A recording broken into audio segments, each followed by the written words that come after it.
Hoy vamos a estar estudiando entonces los últimos versículos del capítulo 2, donde se describe en forma muy resumida los principales rasgos de la vida de esta primera iglesia. Una iglesia que nació el día de Pentecostés y que Dios usó luego poderosamente para continuar precisamente con la obra de Jesús, desde Jerusalén y hasta lo último de la tierra. Pero antes de avanzar de lleno en el pasaje, déjenme dedicar unos 10 minutos más o menos para repasar los elementos más importantes del capítulo 1 y 2 que nos van a poner en contexto para cubrir entonces los versículos que van a ser el foco de nuestro día de hoy. Lo primero que hacen los apóstoles luego de la ascensión de Cristo es esperar en Jerusalén hasta la venida del Espíritu Santo, tal como el Señor les había mandado en Hechos 1:4. Unos 10 días después, más o menos, de su ascensión, el Espíritu Santo desciende con señales sobrenaturales sobre el grupo de creyentes que están reunidos allí en Pentecostés en Jerusalén, unos 120 aproximadamente. Luego, ante la multitud que se había reunido a causa de estas señales sobrenaturales, Pedro, junto a los otros 11 apóstoles, se pone de pie y con voz en alto comienza lo que viene a ser la primera exposición pública de la palabra en la era apostólica. Esto lo vemos a partir de Hechos 2:14. Luego de explicar lo sucedido en Pentecostés, de dar una interpretación bíblica, escritural, de lo que estaba sucediendo con respecto a la venida del Espíritu Santo y al don de lenguas que había sido derramado ahí, Pedro básicamente lo hace a través y a la luz del profeta Joel, comienza a partir de allí entonces a predicar a Jesús. Predica de sus obras, de su muerte y especialmente de su resurrección, que confirman, dice Pedro, que Jesús es el Mesías. Pedro también predica a Jesús como el Mesías prometido del Antiguo Testamento y lo conecta con las profecías antiguo testamentarias. Y también Pedro predica a Cristo como aquel que un día juzgará a sus enemigos. Estos son quienes le rechazan y también establecerá su reino. En definitiva, en el día en el que nace la iglesia de Cristo, se predica a Cristo como Señor, al Señor Jesús como Señor y como Mesías. Ante esta exposición magistral de la Escritura y del Evangelio a la luz de la Escritura antiguo testamentaria por parte de Pedro, la respuesta de la audiencia es contundente. Si van conmigo, Hechos 2, versículos 37 al 41, dice: al oír esto, se compungieron de corazón y dijeron a Pedro y a los otros apóstoles: varones hermanos, ¿qué haremos? Pedro les dijo: arrepentíos y bautícese cada uno de vosotros en el nombre de Jesucristo para perdón de los pecados y recibiréis el don del Espíritu Santo. Porque para vosotros es la promesa, y para vuestros hijos, y para todos los que están lejos, para cuantos el Señor nuestro Dios llamare. Y con otras muchas palabras testificaba y les exhortaba, diciendo: sed salvos de esta perversa generación. Así que, dice el versículo 41, los que recibieron su palabra fueron bautizados, y se añadieron aquel día como 3,000 personas. Y así es como nace la iglesia.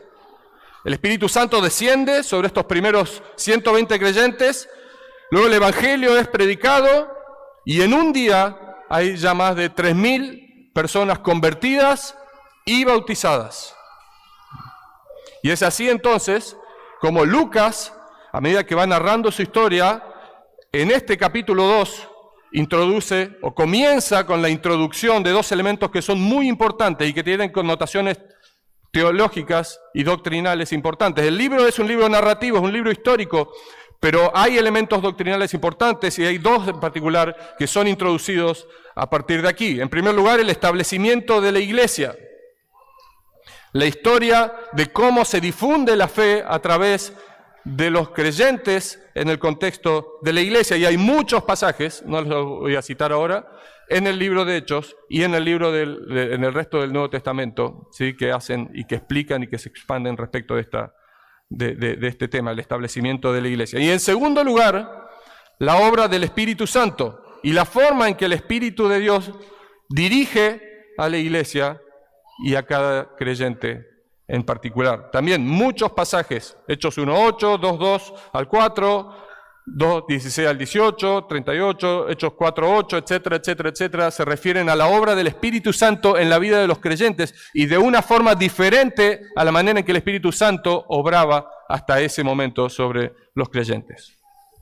Ambos elementos, el establecimiento de la iglesia y la obra del Espíritu Santo en la vida de los creyentes, son nuevos en el sentido de que hasta ese momento, hasta Hechos 2, ni la iglesia existía, ni el Espíritu Santo moraba de la manera en que lo hace a partir de ahora y dirige de la manera en que lo hace a partir de ahora a la vida de los creyentes.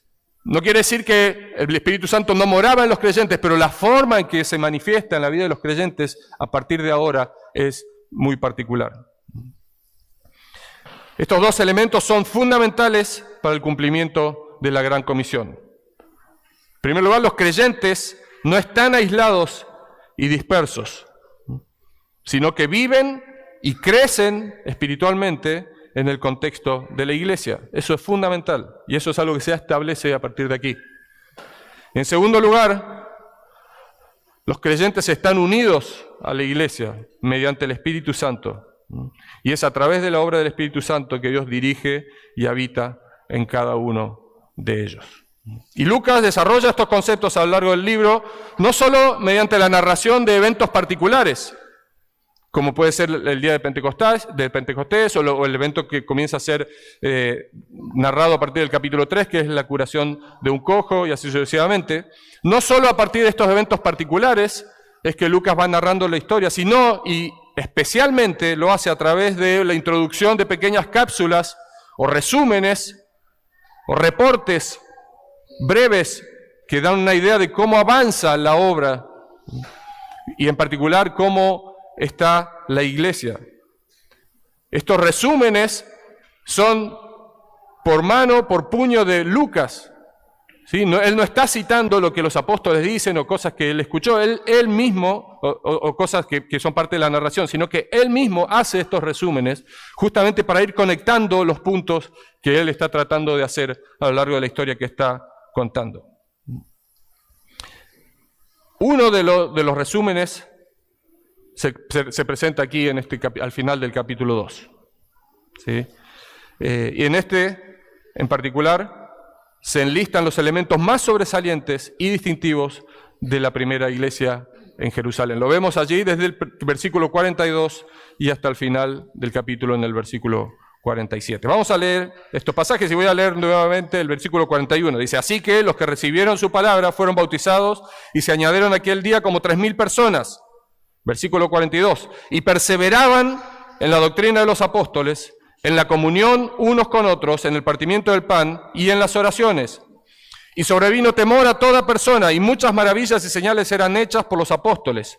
Todos los que habían creído estaban juntos y tenían en común todas las cosas, y vendían sus propiedades y sus bienes, y los repartían a todos según la necesidad de cada uno. Y perseverando unánimes cada día en el templo y partiendo el pan en las casas, comían juntos con alegría y sencillez de corazón, alabando a Dios y teniendo favor con todo el pueblo. Y el Señor añadía cada día a la iglesia los que habían de ser salvos. En primer lugar, y quizás antes de ir de lleno al versículo 42, se resalta aquí, en conexión con el versículo 41 y 40, la identidad y naturaleza de la iglesia. Queda claro que la iglesia está compuesta por personas creyentes, personas que han sido salvas, como vemos en Hechos 2:40, que han recibido la palabra, es decir, que han creído y que se han arrepentido y que además han dado testimonio público de su fe mediante el bautismo, como vemos en el versículo 41. Esa es la identidad, esa es la naturaleza, son personas regeneradas, convertidas, creyentes.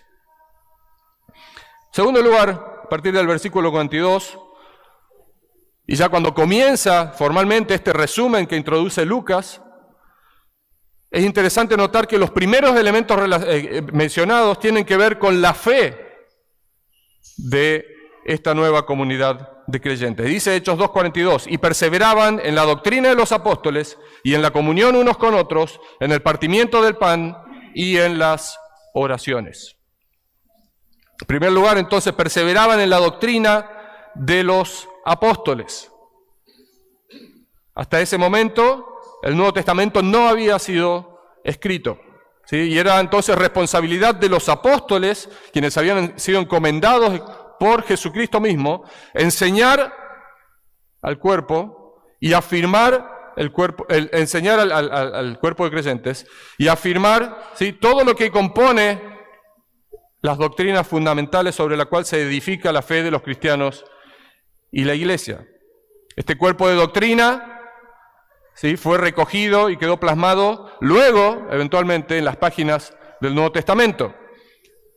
De manera que decir que perseveraban en la doctrina de los apóstoles es equivalente a decir perseveraban en la doctrina bíblica. Hoy lo diríamos en esos términos, porque lo que ellos enseñaban quedó plasmado finalmente en las páginas del Nuevo Testamento. La Biblia es el alimento para el crecimiento y el desarrollo potencial de cada creyente. Y no hay otro alimento, no hay sustitutos. Es decir, podemos improvisar algún tipo de sustitutos, pero ninguno va a traer genuino y verdadero crecimiento espiritual a la vida de los creyentes, a menos que sea basado en la Escritura. La iglesia que persevera en el estudio y la práctica de la sana doctrina, también, además, será una iglesia donde el Espíritu Santo, que es en última instancia quien inspiró y escribió, ¿sí?, la Biblia, obrará con poder. ¿Quieres tener una vida llena del Espíritu Santo? Medita en la Escritura, escudriñala, aliméntate de ella. Porque el Espíritu Santo es el autor de la Escritura y nos habla y se revela a través de ella. Y por otro lado, la iglesia que no persevera en la exposición de la palabra y en el estudio y en la aplicación de ella, no solo que incumple, ¿sí?, con el rol que le fue asignado a la iglesia, este rol de columna y baluarte de la verdad, según está descrito en 1 Timoteo capítulo 3, versículo 15, sino que además va a mantener a sus miembros en un estado de malnutrición espiritual, propensos a caer en la tentación, propensos a caer en el error. ¿Sí? Tal iglesia eventualmente, en la medida que no se apoya en la Escritura y que se aleje y que trate de reemplazarlo con otras cosas, eventualmente va a dejar de predicar el Evangelio verdadero, el Evangelio que trae salvación, y si no hay Evangelio, no hay conversión. Y si no hay conversión, entonces la iglesia pierde su identidad y pierde su naturaleza. Y deja de ser una iglesia, y puede seguir siendo una organización, pero va a ser simplemente una organización humana, no va a ser la iglesia de Cristo. En primer lugar, entonces, perseveraban en la doctrina de los apóstoles. En segundo lugar, perseveraban también en la comunión unos con otros, la segunda parte del versículo 42. La iglesia no es una agrupación, un rejunte de creyentes, sino que es un cuerpo, es el cuerpo de Cristo, tal como vemos en 1 Corintios 12, 27, Efesios 3, 6, Efesios 4, 12, Efesios 5, 23, Colosenses 1, 24, etcétera, etcétera, donde se describe a la iglesia como el cuerpo de Cristo, unidos con Cristo los creyentes, y unos a otros también unidos mediante el sello y la habitación del Espíritu Santo. Somos unos con otros porque somos uno con Cristo primeramente. Y es por eso es que somos el cuerpo de Cristo. La comunión, esta que se refiere aquí en el versículo 42, koinonía literalmente, significa tener en común, compartir, participar. Y es, en definitiva, el privilegio y el deber, la responsabilidad que tienen los creyentes de estimularse unos a otros a la santidad y a la fidelidad. Podríamos resumirlo de esa manera, el deber y el privilegio que tienen los creyentes de estimularse unos a otros a la santidad y a la fidelidad. Y en el Nuevo Testamento se refleja y se expresa de muchas maneras y se manda de forma concreta a través de muchas expresiones del tipo unos a otros, unos a los otros. Uno de los más claros es Hebreos 10, 24, 25, dice el autor de Hebreos, y considerémonos unos a otros para estimularnos al amor y a las buenas obras, no dejando de congregarnos, como algunos tienen por costumbre, sino exhortándonos, y tanto más cuanto veis que aquel día se acerca. Fíjense cómo el autor de Hebreos aquí conecta las dos cosas, el estímulo al amor y a las buenas obras los unos a los otros, no dejando de congregarnos, manteniendo la comunión, estando cerca. ¿Cómo nos vamos a estimular si no nos comunicamos, si no nos vemos? En la Escritura vemos que la vida cristiana se desarrolla en definitiva en el contexto de la iglesia, nunca en forma aislada las personas, nunca aparte, nunca lejos uno de los otros. Todos los creyentes, miembros del cuerpo de Cristo, deben eventualmente identificarse y participar activamente de una iglesia local. No hay forma de crecer si no es de esa manera.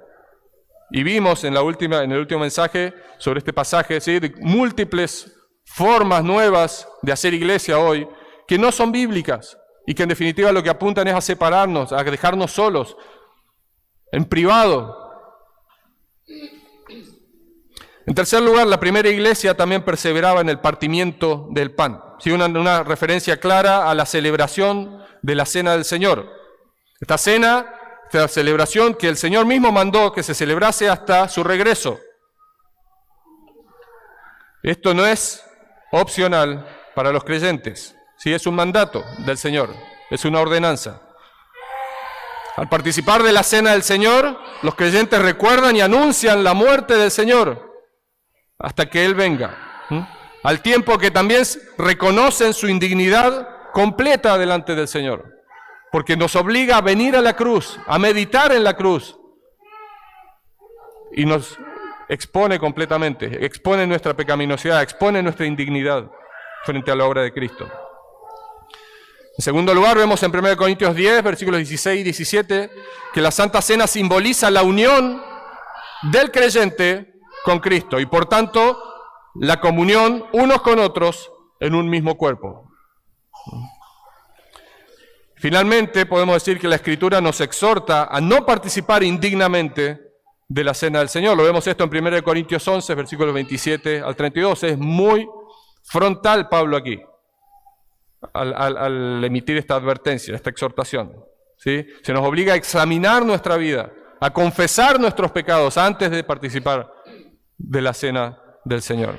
En ese sentido, el partimiento del pan, como se le dice aquí, tiene un efecto purificador en las vidas de los creyentes y purificador en la vida de la iglesia como un cuerpo. Y finalmente, en el versículo 42 dice que estos creyentes perseveraban en las oraciones. ¿Sí? La primera iglesia era una iglesia de oración. Y vemos en el libro de Hechos cómo los creyentes perseveraban en la oración, tanto individual como colectiva. ¿Sí? Lo vemos en Hechos 1.14, Hechos 1.24, Hechos 4, 24 al 31 y en otros pasajes también. El Señor, durante su ministerio terrenal, fue muy enfático respecto a la necesidad que tienen los creyentes de orar. Y también lo demostró con su propio ejemplo en su vida de oración activa. Y finalmente la oración, al igual que otros distintivos de fe, no es opcional, al igual que los otros tres que ya hemos mencionado y que conforman el versículo 42. Es algo que en lo que tenemos que esforzarnos, es algo en lo que tenemos que crecer. El Nuevo Testamento nos manda, más allá del libro de Hechos y más allá de los evangelios, vemos en las epístolas reiteradas exhortaciones de los apóstoles a que perseveremos en la fe, en la oración, a que oremos en todo tiempo, a que oremos por todo. Resumiendo entonces, los primeros cristianos entendieron que la verdadera iglesia la componen personas salvas, transformadas por el Evangelio y por el poder del Espíritu Santo, y que hacen también pública la manifestación de su profesión de fe mediante el bautismo. Además entendieron lo fundamental que es el estudio y la predicación de la palabra, la comunión con los creyentes, la celebración regular de la Cena del Señor y la oración. Todos estos medios de gracia, como le podríamos llamar también, o deberes espirituales que distinguieron a la primera iglesia, continúan siendo los medios a través de los cuales Dios cumple su propósito en y con la iglesia. Y continuarán siendo los medios a través de los cuales Dios va a cumplir su propósito y los medios sobre los cuales Dios quiere que la iglesia se apoye y se afirme hasta que Él venga en su gloria. Ahora, ¿cómo se evidencia en términos prácticos esa nueva vida espiritual de los creyentes? ¿Cómo se evidencia en términos prácticos esta fe reforzada de los creyentes, reforzada mediante la exposición a la doctrina de los apóstoles, en la comunión, en el partimiento del pan, en las oraciones, etc.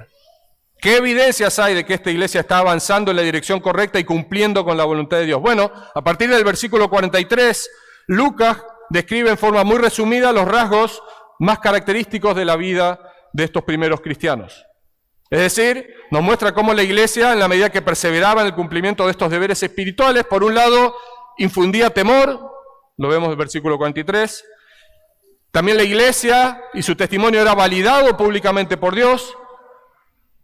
La iglesia se preocupaba por el bienestar de todos sus miembros, disfrutaba con alegría de la comunión y la alabanza cotidiana y tenía también favor con todo el pueblo. Vamos a ver en detalle cada uno de estos aspectos. Lo primero que se describe en el texto, versículo 43, es la reacción de la gente ante esta nueva comunidad. Versículo 43, la primera parte dice, y sobrevino temor a toda persona. Aquí no se hace referencia a un grupo particular, se dice toda persona. Sin embargo, cuando uno va, por ejemplo, al versículo 44, se habla, sí, de los creyentes. Entonces, cuando Lucas quiere referirse a un grupo específico, lo hace. De manera que aquí cuando dice toda persona, él está diciendo toda persona, creyentes y no creyentes. De manera que sobrevino temor sobre todos los que componen la iglesia, los más de 3.000 que son parte de esta congregación, así como los no creyentes también que están observando lo que está sucediendo en estos días. La palabra en griego que se traduce como temor es phobos, ¿sí? Y Lucas la usa 6 veces en el Evangelio de Lucas, en el primer tomo, ¿sí?, de su obra, y 4 veces en Hechos. En todos los casos, esta palabra phobos se traduce como temor o miedo, aunque en otras partes de la Biblia también se traduce como terror o reverencia, pero es usada por otros autores en otros contextos, ¿sí? La expresión griega, que se traduce aquí como temor, sugiere también que el temor se mantenía, no fue un temor inicial y luego pasó, sino que era un temor que no disminuía, que mantenía su intensidad. Ahora, en todos los casos que Lucas usa esta expresión, también es para describir la reacción de las personas ante el reconocimiento de la presencia divina. Y ustedes pueden buscar ahí los distintos pasajes donde se hace referencia, no se los voy a mencionar ahora. Básicamente esta palabra temor describe lo que sienten las personas cuando se dan cuenta que Dios está cerca de ellos. Esta palabra, por ejemplo, se usa en Hechos 5:5 para describir la reacción generada por la muerte de Ananías y Zafira en la congregación y en los que estaban fuera de la congregación también. La gente reacciona y se da cuenta de que acá está Dios interviniendo.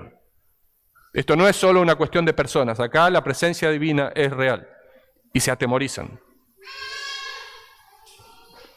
Lo que el versículo muestra, aquí el versículo 23, la primera parte, es que tanto los creyentes como los inconversos, en definitiva, reconocían la presencia divina en la iglesia. Podríamos asumir que este reconocimiento de la presencia divina se daba por el hecho de que los apóstoles realizaban maravillas y señales, como dice luego el versículo. Pero precisamente el hecho de que me diga que mencione primero el hecho de que tenían temor, y luego dice, y los apóstoles, y dice, y muchas maravillas y señales eran hechas por los apóstoles, no necesariamente está diciendo que la única causa entonces de ese temor eran las maravillas y prodigios o señales que hacían los apóstoles, sino que hay probablemente otros elementos. Y uno podría pensar, y sí, por ejemplo, el descenso del Espíritu Santo en el día de Pentecostés, que fue visible para muchas personas, o el ruido por lo menos, y luego el don de lenguas fue algo muy notorio. Las personas que habían venido de todo el mundo y que estaban reunidas ahí, miles de personas en Jerusalén, escuchan a los discípulos hablar en distintas lenguas de sus lugares originales y lenguas que no eran de previo conocimiento de los discípulos. Es una señal sobrenatural muy importante. Por supuesto, esto también infunde temor sobre las personas seguramente, pero es evidente también que esta reacción se debe también al testimonio de los creyentes. Las vidas transformadas que evidencian la obra de Dios en ellos, la obra del Espíritu Santo, una obra sobrenatural en los corazones, en la forma de pensar, de actuar, de comportarse. Inspira temor y reverencia, tanto a los creyentes que componen la iglesia como a los que no lo son. E inspira la convicción y da la convicción de que Dios está con ellos. Dios está en medio de esta congregación. En segundo lugar, la segunda parte del versículo 43 nos muestra de que la iglesia era de alguna manera validada o confirmada públicamente por Dios. Dice el versículo, y muchas maravillas y señales eran hechas por los apóstoles. Muchas maravillas y señales eran hechas por los apóstoles. Ahora, ¿cuál es la razón por la que los apóstoles hacían estas maravillas y señales? Bueno, el texto no lo dice, pero no es difícil inferirlo a partir del resto de la información que tenemos.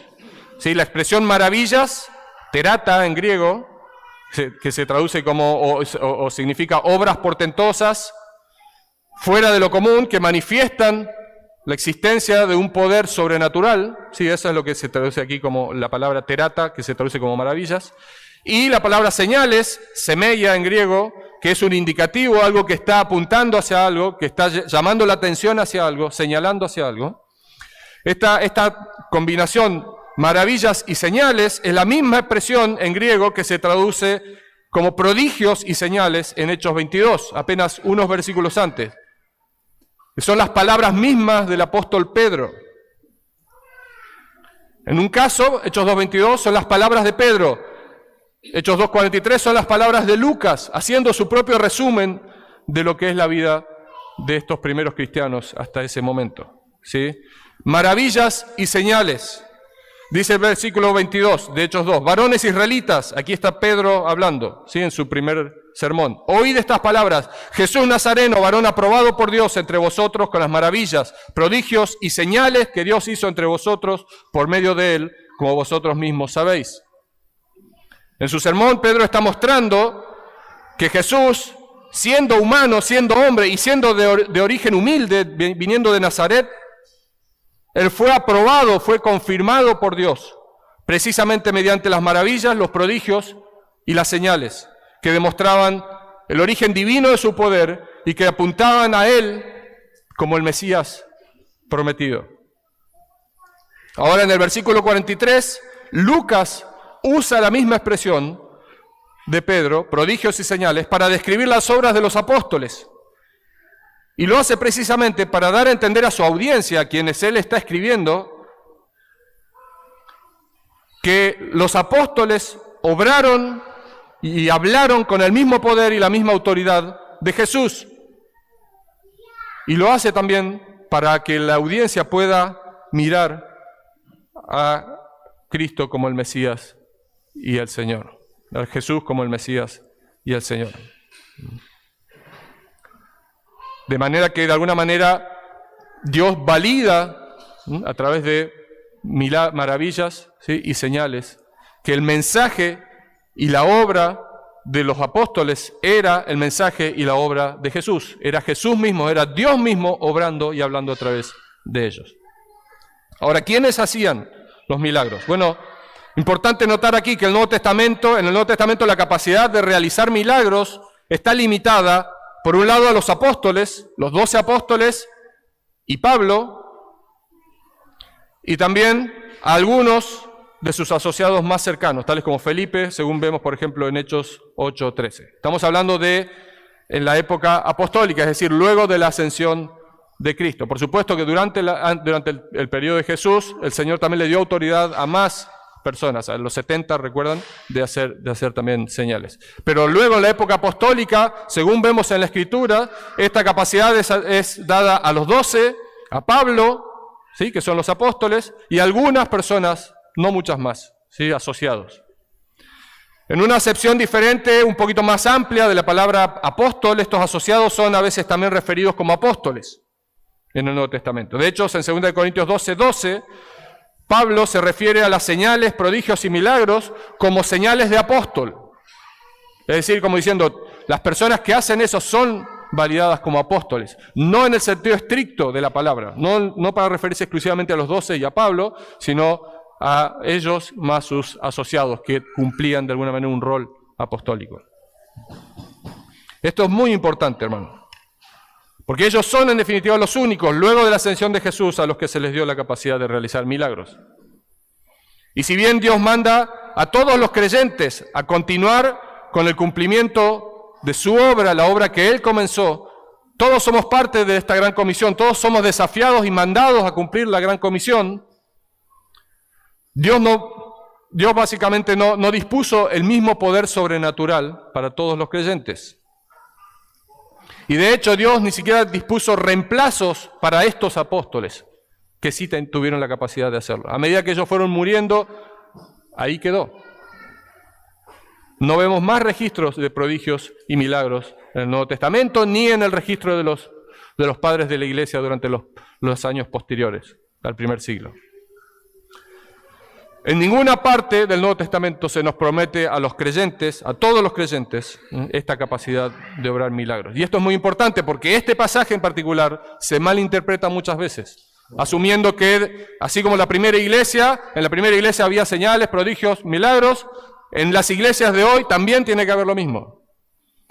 Y entonces dicen, no, bueno, pues algunos dicen, no, pero no es para todos los creyentes. No, es para los apóstoles, entonces tiene que haber nuevos apóstoles también. No es lo que la Biblia nos enseña. No es lo que la Biblia enseña. La Biblia es muy clara respecto a esto. Ahora, ¿por qué solo a ellos y no a nosotros? ¿Por qué esta restricción y esta limitación? Bueno, precisamente porque el fin de dichos prodigios y milagros era confirmar que ellos eran realmente mensajeros de Dios, mensajeros de Jesús. Recordemos una vez más que en ese momento el Nuevo Testamento todavía no estaba escrito, no tenían este testimonio escrito. De manera que la transmisión del mensaje, el mensaje de Jesús, el Evangelio de Salvación y todo lo referido a la fe, era una transmisión oral inicialmente.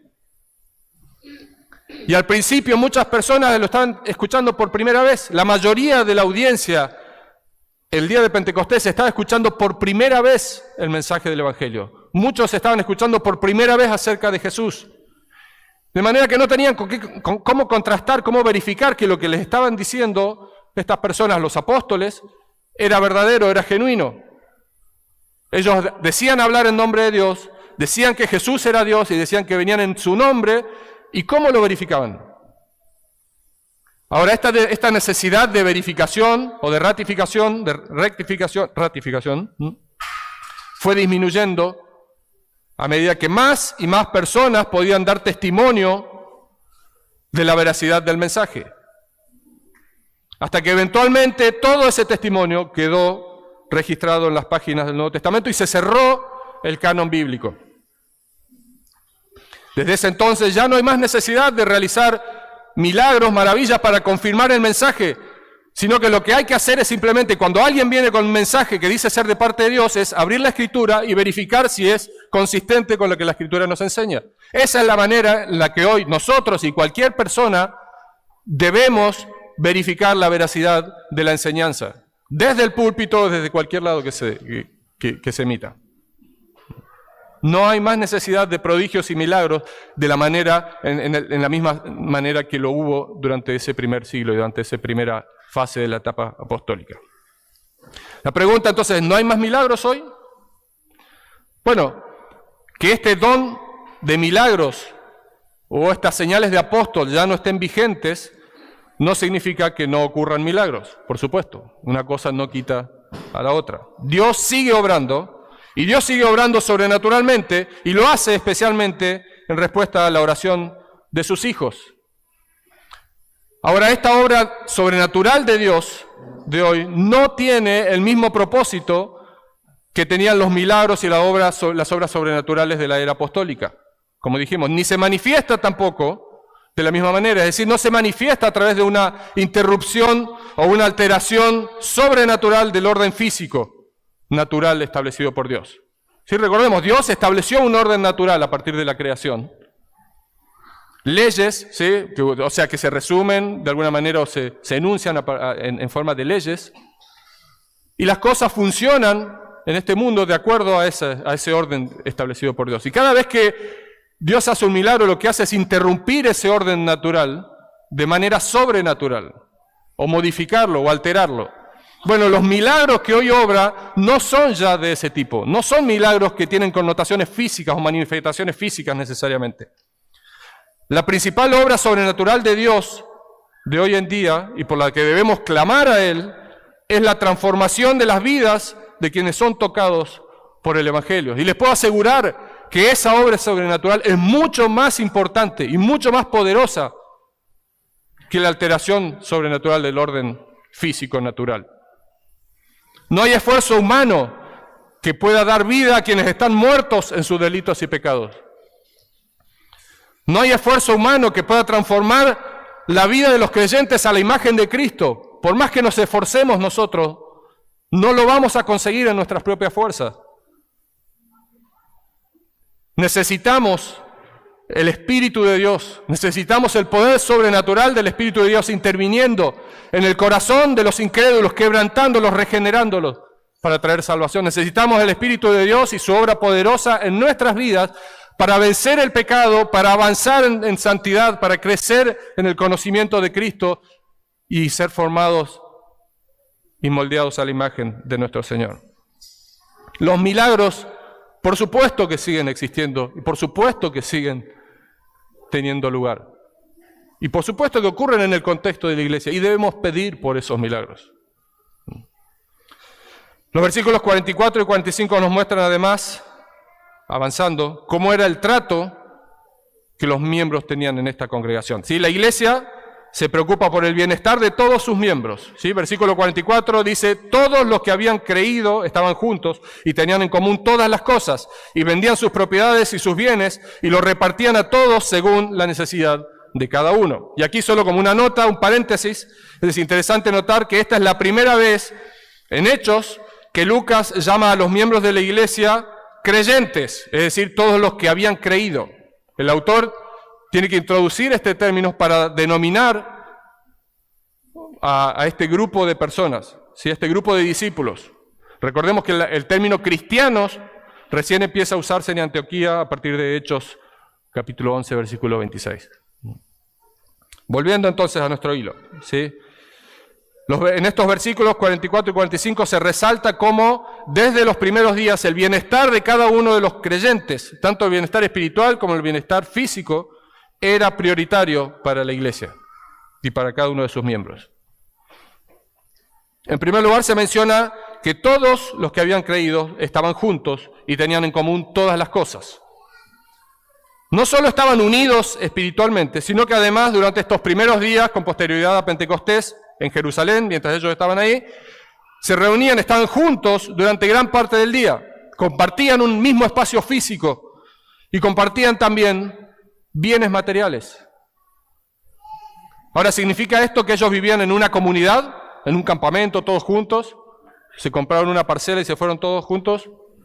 No, no es lo que dice el texto. Es muy importante aquí considerar el contexto. Recordemos que para la fiesta de Pentecostés habían venido a Jerusalén miles de judíos, ¿sí? Procedentes de distintas regiones, ¿sí? De la diáspora, judíos que habían sido salido expatriados y que volvían para las fiestas, judíos piadosos la mayoría de ellas. ¿Sí? Tal como se describe en Hechos 2.5 y Hechos 2.9 al 11. Son descritos en detalle muchos de ellos, o el origen de muchos de estos judíos, la procedencia de ellos. Adicionalmente, tal como vemos en los evangelios y en el libro de Hechos también, durante el primer siglo había importantes diferencias económicas entre los judíos. Jesús habla mucho sobre los pobres, sobre los ricos, y podemos ver que los discípulos tenían un cierto nivel económico, podemos ver que había personas más pobres, podemos ver que había personas más ricas en ese contexto. Es decir, existían diferencias sociales aún entre el pueblo judío. Y eso se combinaba entonces con la procedencia de personas de distintos lugares que venían a Jerusalén por varios días y que tenían que hospedarse, tenían que comer, y mientras habían interrumpido sus actividades laborales y su flujo de ingresos. Es decir, había gran heterogeneidad en términos de trasfondo económico y en términos de las necesidades concretas que estaban enfrentando las personas en ese momento. Necesidades económicas, necesidades de comida, necesidades de abrigo, de hospedaje, etc. Ahora, debido a que la oferta de hospedaje en Jerusalén era limitada, relativo a la cantidad de gente que venía para estas fiestas, era muy común que los mismos judíos de Jerusalén abrían sus casas, muchos de ellos, para recibir a gente que venía de otros lugares, y que tenían menores recursos económicos. Esto ya era costumbre entre ellos, ¿sí? No se inventa con la iglesia ahora. Ahora es en este contexto entonces que el nacimiento de la iglesia tiene lugar y la conversión de estos 3.000 personas, muchos de los cuales obviamente venían de afuera, no eran originarios de Jerusalén, no tenían sus casas ni sus familias en Jerusalén. Para ellos, la conversión en el día de Pentecostés implicó, o bien transitoriamente o bien en forma permanente, posponer su regreso a su lugar de origen, ¿sí? Y adicionalmente, es muy probable que personas que se convirtieron de estas 3.000, muchas de ellas fueron rechazados por sus familias, especialmente las familias que estaban más alineadas con el mensaje más reacio de los fariseos respecto de Cristo y del mensaje de Cristo. El rechazo de esta familia, la necesidad de quienes venían de afuera, hacía imperiosa era la necesidad, ¿sí?, de proveer para hospedaje y comida para estas personas. Era una situación excepcional, claramente, un contexto muy particular que requirió una acción rápida y práctica de los hermanos que podían y que tenían la forma de ayudar. ¿Sí? Algunos hermanos disponían de lugar, abrían sus casas, como vemos en los versículos posteriores. Otros hermanos disponían de propiedades, vendían algunas de sus propiedades, optaban por venderlas y ponían a disposición el fruto de la venta de sus propiedades para suplir las necesidades según cada uno necesitaba. El objetivo fue en todos los casos atender las necesidades de cada uno de los miembros. Sí, dice, según cada uno tenía necesidad, lo cual se logró a partir de la generosidad extraordinaria de muchos hermanos de Jerusalén. Ahora, ¿sugiere este pasaje que debemos promover entonces un sistema en el que todas las cosas sean tenidas en común también? Y de que todos estemos entonces poniendo a disposición de la iglesia o de los hermanos nuestros bienes. No, eso no es lo que está diciendo el pasaje ni es lo que está sugiriendo.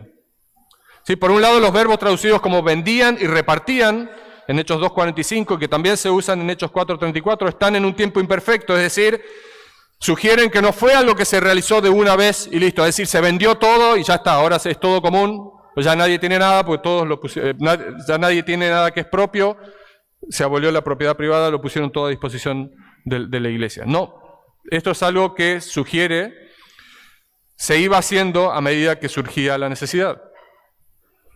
No se hizo solo una vez. Por otro lado, el versículo 46 dice que partían el pan y comían en las casas. ¿De quién eran esas casas? Si todos vendían sus propiedades y las ponían a disposición, ¿de quiénes eran? Evidentemente esas casas eran propiedad de alguien. Si no todas, las personas no habían resignado todas sus propiedades. En 1 Corintios 8:3, por otro lado, Pablo resalta la importancia de dar sacrificialmente, pero de acuerdo a la capacidad de cada uno. Nunca se manda en la Escritura que demos todo así indiscriminadamente. Para nada. Por otro lado, si vamos a Hechos 5:4, podemos ver, ¿se acuerdan otra vez con relación a Ananías y Zafira? Que ellos no tenían la obligación en realidad de vender su propiedad. La decisión era completamente voluntaria y la decisión siempre fue voluntaria en el contexto de la iglesia neotestamentaria. Nunca se obligó a los hermanos a ofrendar o a donar sus propiedades o a donar sus bienes o a resignar la propiedad de sus cosas. El problema de Ananías y Zafira no fue que ellos no quisieron vender su propiedad, sino fue que mintieron al Espíritu Santo al hacerlo. No tenían necesidad de hacerlo, como le dice Pedro. El dar voluntariamente es un principio bíblico enseñado también por Pablo en 2 Corintios 9:7, donde vemos además, si ustedes van a 2 Corintios 9:7, que la decisión de dar no debe ser impulsiva ni debe ser por obligación, sino que debe ser algo dispuesto en el corazón, que se traduce y se entiende como algo pensado con antelación, meditado con anticipación. Finalmente, es importante notar que este patrón de vender las propiedades solo se observa en la iglesia de Jerusalén, que es, como ya explicamos, donde surge esta necesidad de hospedaje, donde hay mayor rechazo para muchos cristianos por parte de sus familias, y donde había también desigualdades económicas ya preexistentes. Sí, ya había pobres desde antes de esto. En otras iglesias no se menciona este tipo de comportamiento. Sí, es evidente que la situación de esta iglesia fue excepcional, lo que requirió entonces una respuesta excepcional, excepcionalmente generosa, además, ¿sí?, de muchos hermanos. Fue una buena oportunidad para desarrollar y demostrar el amor cristiano con humildad, como dice Filipenses 2, 3 y 4, estimando a cada uno de los demás como superiores a él mismo, como dice el apóstol Pablo, no mirando a cada uno por lo suyo propio, sino cada cual por los otros. Ese es el principio al final del día, velar por los demás, mirar a los demás y estimarlos como superiores a mí mismo. No es una regla de hay que vender todo, no, no es así. El principio es mucho más profundo y más difícil. Tiene que ver con una actitud permanente de velar por el bienestar de mi hermano. En cuarto lugar, la iglesia disfruta con alegría de la comunión y la alabanza cotidiana. Avanzamos con el versículo 46. Y perseverando unánimes cada día en el templo y partiendo el pan en las casas, comían juntos con alegría y sencillez de corazón, alabando a Dios y teniendo favor con todo el pueblo. Lucas continúa describiendo la vida de esta primera comunidad cristiana, de esta primera iglesia, y en los versículos 46 y 47 nos da información muy interesante, porque hay información sobre la rutina diaria que tenían estos hermanos, ahí mientras estaban en Jerusalén. En primer lugar, se mencionan reuniones en el templo. Estas personas eran judías. ¿Sí? Este primer grupo de creyentes era de trasfondo judío. Todavía los gentiles no eran parte de la iglesia. Eso viene más adelante en el libro de Hechos. Si ellos eran judíos y se consideraban judíos que habían visto el cumplimiento de las Escrituras del Antiguo Testamento a través de la vida, la muerte y la resurrección de Jesucristo. Y siguiendo con la tradición de los judíos, se reunían diariamente entonces en el templo, en los patios del templo, para orar, para alabar a Dios. Y sin duda también estos creyentes aprovechaban la oportunidad para testificar y hablar a otros de las buenas nuevas del Evangelio y de salvación. Hechos 3:11 y Hechos 5:12 menciona que se reunían en un área conocida como el Pórtico de Salomón. Y si uno analiza las dimensiones del templo, de este segundo templo, como se lo conoce, los patios eran gigantes. Se estima que era más o menos de 300 por 500 metros, todo el conjunto de patios y de pórticos. Y eran capaces de albergar a miles de personas y que al mismo tiempo podían mantener distintas actividades en forma simultánea. Entonces, en una punta, en un pórtico, un grupo de personas enseñando, en otro lado un grupo de personas orando, otras personas cantando, haciendo distintas actividades. La asistencia cotidiana al templo permite ver también que la animosidad de los judíos para con la iglesia cristiana todavía no era evidente. ¿Sí? No había gran oposición y probablemente aún entre los líderes, no todos los líderes los líderes judíos, no todos los líderes se oponían a Jesucristo y al mensaje de Jesús y al mensaje ahora de la iglesia primitiva. Lucas menciona en Hechos 21-26 que hasta ese momento, ¿sí? Recuerdan cuando Pablo desciende a Jerusalén y termina siendo encarcelado, hasta ese momento estaba esta costumbre de que los creyentes iban al templo, es decir, que pasó mucho tiempo hasta que esta animosidad de los judíos para con los creyentes se exacerbó. Al mismo tiempo, el versículo 46 resalta la expresión unánimes, es decir, eran uno. Era un grupo unido. Estos creyentes conformaban un cuerpo verdaderamente y se comportaban así en sus reuniones en el templo. Por otro lado, se mencionan reuniones en las casas. ¿Sí? La comunión no se limitaba al templo, sino que continuaba también en las casas, donde se reunían, dice, para partir el pan y comer juntos con alegría y sencillez de corazón.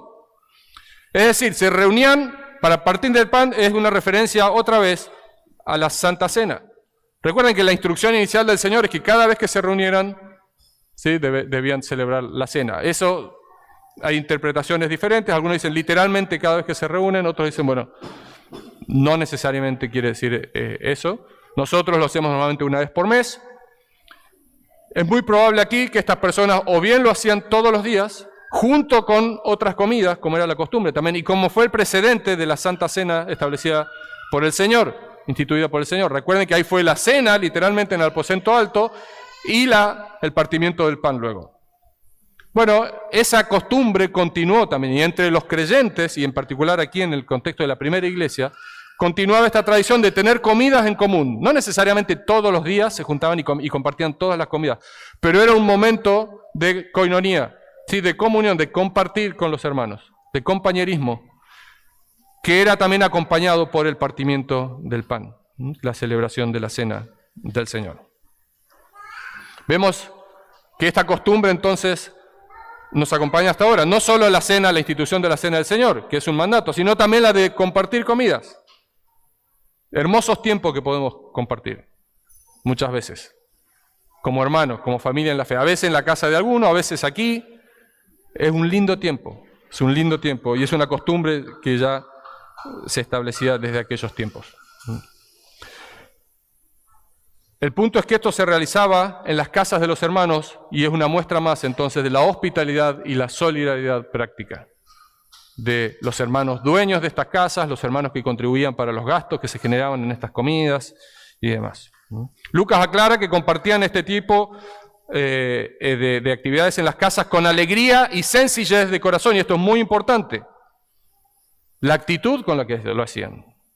Unánimes y además alegres y con un corazón sencillo.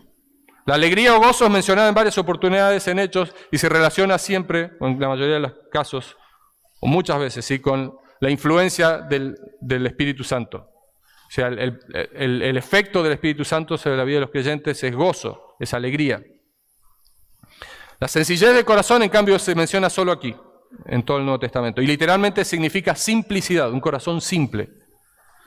Libre de rocas, así también se podría traducir.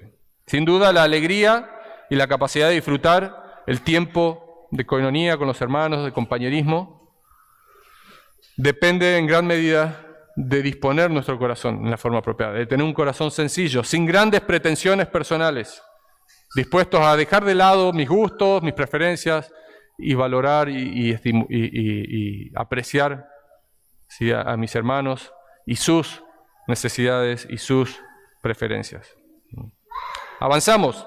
Dice que también, el versículo 47, lo hacían alabando y teniendo favor con todo el pueblo, es decir, reconocimiento con todo el pueblo. La primera parte del versículo 47 es parte y está unida al versículo 46, donde se describen estas actividades cotidianas de los creyentes. De manera que ellos iban al templo, ellos además se reunían en las casas, compartían el pan, la Santa Cena, y alababan a Dios y tenían favor con todo el pueblo en forma regular, en forma cotidiana. Tanto las reuniones en el templo como en las casas eran básicamente para alabar a Dios, para glorificar su nombre. Y qué importante no perder de vista el objetivo principal de todo lo que hacemos. En las actividades como iglesia, en las actividades como familia, cuando nos reunimos durante la semana. Si en última instancia nuestro objetivo debe ser alabar a Dios, honrar su nombre, darle la gloria a Él. Y al hacer esto ellos eran reconocidos por el pueblo.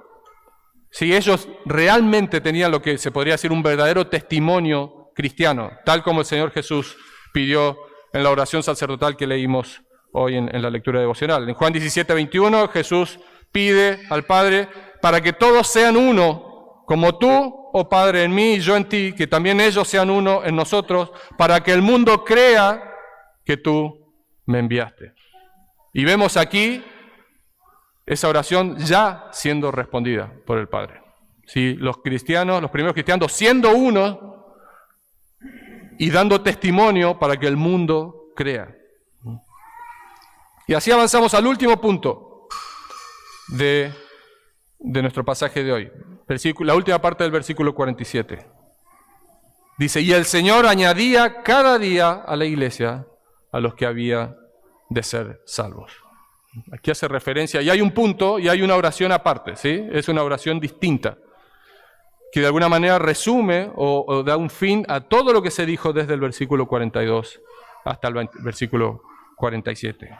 La última característica, el último rasgo característico de esta iglesia, ¿sí? El crecimiento estaba dado por el Señor. Dice, una iglesia sana que persevera en los medios de la gracia, en estas disciplinas espirituales enumeradas en el versículo 42, y que manifiesta en forma genuina un carácter cristiano en su diario vivir, es una iglesia con un testimonio poderoso que hará que muchos vengan a Cristo.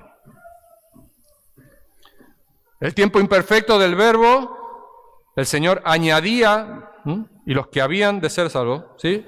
Junto con la frase cada día indica que las personas continuamente se salvaban. No las mismas personas, por supuesto, las personas se salvan una vez y para siempre. Distintas personas eran añadidas, eran salvas cada día.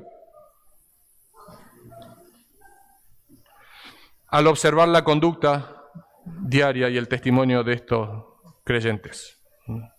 El testimonio de los miembros, unánimes, alegres y llenos del Espíritu, hacía que la misma existencia de la iglesia, el hecho de que exista esta iglesia, y ya se volvió una referencia, era un testimonio poderoso de la verdad del Evangelio. La gente lo identificaba, como decíamos al principio, con la presencia divina en medio de ellos. Ellos eran los representantes de Cristo, los representantes de Dios mismo en la tierra.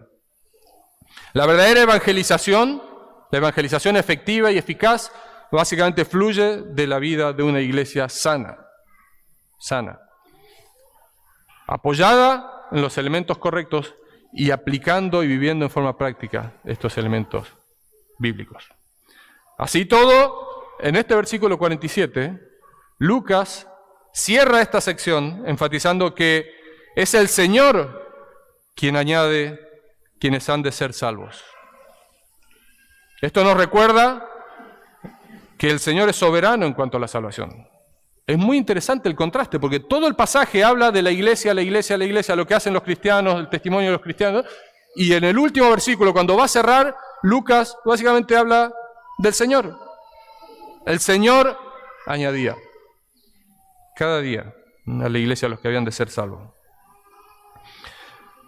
Él es soberano en cuanto a la salvación de las personas, y es Él finalmente quien decide sobre eso.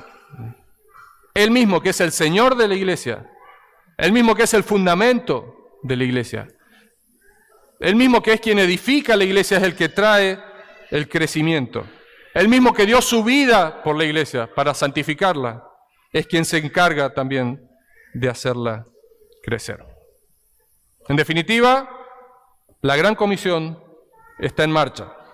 Y su avance requiere, por un lado, de una iglesia fiel que se encargue de lo que le corresponde hacer, de lo que Dios le ha encomendado. Todo esto que hemos mencionado no son cosas extraordinarias, no hay cosas muy espectaculares de lo que Dios está pidiendo y esperando de la iglesia. Pero se requiere de una iglesia fiel en lo que Dios le ha encomendado. Y se requiere también de una iglesia que sepa encomendar a Dios y sepa esperar a Dios por el milagro de la salvación, quien es el único que en última instancia puede convertir los corazones. Los milagros siguen ocurriendo, debemos orar por ellos, debemos trabajar por ellos, debemos pedir que Dios siga interviniendo, quebrantando los corazones, trayendo salvación a los perdidos. Vamos a orar, hermanos. Padre amado, muchas gracias por tu palabra, gracias Señor por hablarnos y enseñarnos, gracias por este pasaje tan maravilloso, a través del cual podemos ver el testimonio de estos primeros cristianos. Un testimonio cuyo fruto lo vemos en nuestras vidas hoy. El Evangelio llegó hoy hasta nosotros, la gran comisión avanzó hasta nosotros. El Evangelio, Señor, sigue avanzando, porque tú eres el mismo, ayer, hoy y por los siglos. Tú estarás con tu iglesia todos los días hasta el fin. Señor, ayúdanos a meditar en estas verdades. Ayúdanos, Señor, a apropiarnos de ellas. Ayúdanos como iglesia a ser fieles en lo que nos has encomendado, Señor. Y oramos para que intervengas. Oramos, Señor, para que traigas salvación, convicción de pecados sobre los que aún no te conocen. Y la gracia, esa gracia bendita, Señor. El perdón de pecados. Señor, ayúdanos a estar dispuestos de nuestra parte, a hacer todo lo que esté a nuestra mano para predicar el Evangelio.